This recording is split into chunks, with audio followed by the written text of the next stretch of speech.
what not a better time to make a video, but in a pitch black darkness. As long as you have a light. So here's an old Cub Cadet, very old one, probably 60s.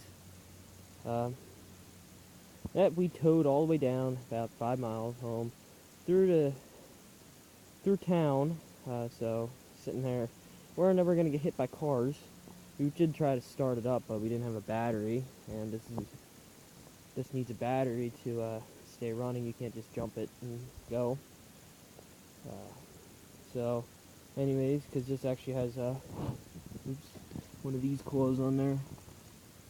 So you need same coil that's in the car. You know, I can't even think of the name of it out of the top of my head, but you know, it requires a 12-volt input to stay running.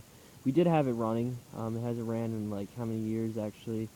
I don't know, but the fuel that was in the tank was jelly. It was in the bottom. It was all jelly. It was disgusting, and we tried cleaning it out, but we cleaned it out the best we could, and now we're just getting like rust, and this thing keeps getting constantly clogged up. So we keep cleaning that out. Fuel petcock, and I guess after maybe 5 minutes of running, actually we didn't even run it that long, maybe like a minute. But anyways, on the way up, we wound up damaging the points.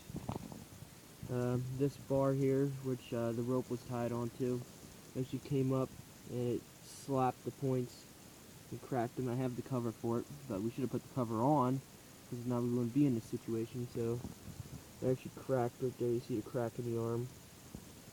So we'll have to probably JB weld that or something, not just replace the points, but we want to put as little money as possible into this tractor, because it's not mine. It's a buddy of mine, and I told him I'd get it going, or do my best to see it, because there's a lot wrong with it. But we did get it to run. The number one issue with this tractor is when you try to crank it, the belt would slip. Well, that would turn over, and this won't here. And you actually see, when I first actually seen this tractor here, I went to see if it would turn over, and I thought it was seized, but it's not.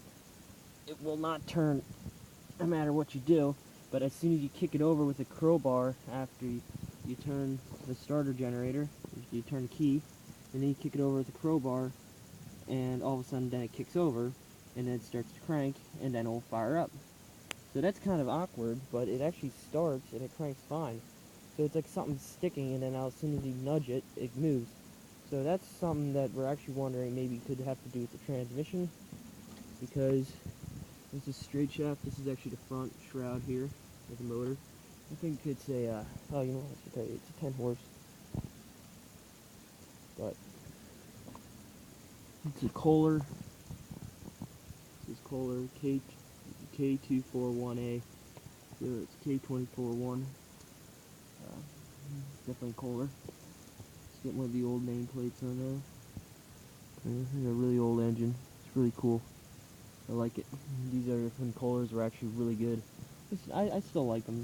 They still run pretty good, but this is when there weren't like the Chinese made ones.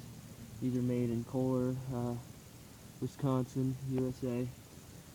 Kohlers nowadays are still manufactured there, but everything's imported through China now. So it's got brand new air filter, brand new oil change.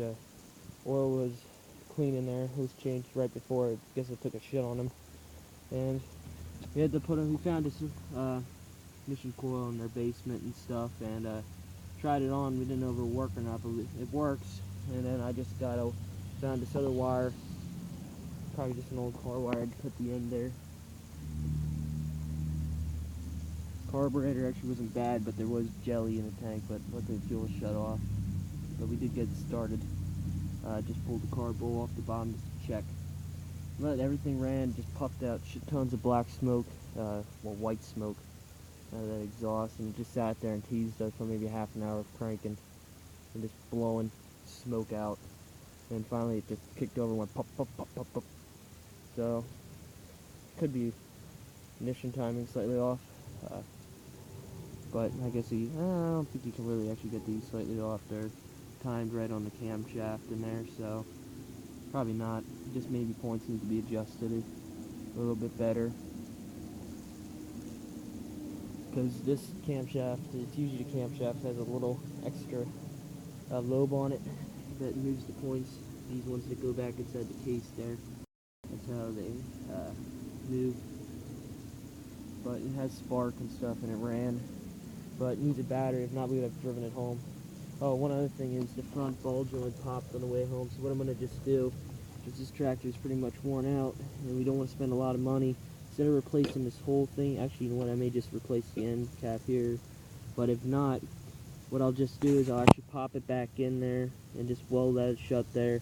And some of the cheaper mowers actually just eliminate this the ball joint on it altogether, and then they just have the bolt that goes through there, and then the lock nut, and that way that stays loose and you can move it like that. The problem is they wear faster, but these probably aren't that much. In fact, who knows? I may get sorry, bugs are biting me, but maybe I'll get them at the hardware store. Who knows? It's because I got the light. Bad idea in the night, in the summer night. Right, here's the tractor lights getting dim, batteries going dead. Here's the wheels, they're really skinny, but I'll show you in a day. I just thought it was really neat and decided I had to show you, couldn't wait, so that's it, YouTube. I need to go get rid of this light. Bugs are killing me.